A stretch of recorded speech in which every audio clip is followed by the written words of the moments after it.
السلام علیکم ورحمۃ اللہ وبرکاتہ۔ سوال ہے، پوچھ رہے ہیں مفتی صاحب، حیض اور نفاس والی عورت میت کو یا میت کے ساتھ جڑے ہوئے کپڑے کو ہاتھ لگا سکتی ہے؟ جی محترم، لگا سکتی ہے۔ یہ ظاہری طور پر ناپاکی کی صورت میں نہیں آتا۔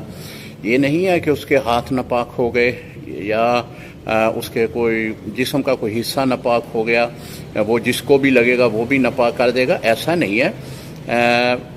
یہ تو اہل عرب حضور علیہ الصلوۃ والسلام کے زمانہ اقدس سے پہلے زمانہ جاہلیت میں عرب کے لوگ ایسا کرتے تھے کہ عورت حیض میں ہوتی تو اسے کھانا پینا ترک کر دیتے، اس کو کمرے میں بند کر دیا جاتا۔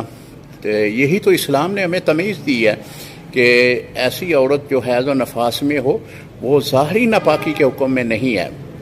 لہذا اگر کوئی میت کو ہاتھ بھی لگا لیتی ہے یا پھر کپڑے کو جو